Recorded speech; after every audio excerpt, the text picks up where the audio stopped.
રાજકોટ જિલ્લાના ઉપલેટામાં આજે મુસ્લિમોના તહેવાર ઈદે મિલાદ નબી એટલે કે 12મી શરીફની ઈદ નિમિત્તે મુસ્લિમ બિરાદરો દ્વારા શાનદાર ઉજવણી કરવામાં આવી હતી। મુસ્લિમોના ઓલિયા રસૂલે પાકનો દિવસ એટલે કે 12મી શરીફનો દિવસ હોય, જેના સંદર્ભમાં આજના પવિત્ર દિવસે દર વર્ષે મુસ્લિમ સમાજ દ્વારા ખૂબ જ મોટા પ્રમાણમાં ઈદની ઉજવણી કરવામાં આવે છે અને પંચ હાટડીના વિસ્તારમાંથી લઈને ગાંધી ચોક, જીકરિયા ચોક, અશ્વિન ચોક જેવા જાહેર માર્ગો પરથી મોટા પ્રમાણમાં ઈદનું જુલુસ કાઢવામાં આવ્યું હતું।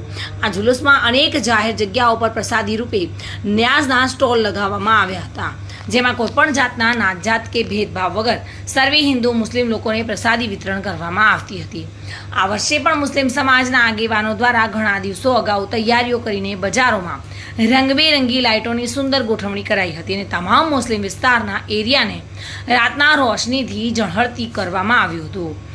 સવારથી સર્વે મુસ્લિમ યુવાનો, બુઝુર્ગો અને બાળકો એકત્રિત થઈ મોટી સંખ્યામાં જુલુસ કાઢવામાં આવ્યું હતું અને ત્યારબાદ અનેક જગ્યાએ પ્રસાદી રાખવામાં આવી હતી, જેમાં ઉપલેટા મુસ્લિમ સમાજના આગેવાનો મોટી સંખ્યામાં હાજર રહી શાંતિપૂર્ણ રીતે ઈદની ઉજવણી કરી હતી।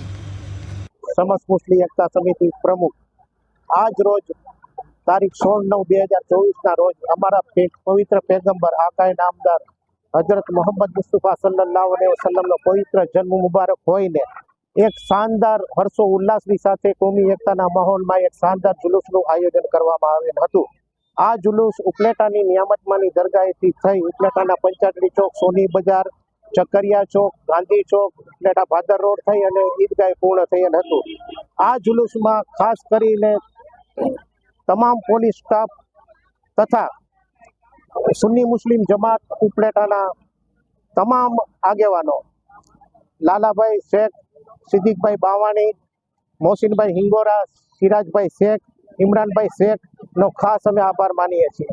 સમસ્ત મુસ્લિમ સરફરાઝ કોડી સાથે bureau report, today Gujarati news.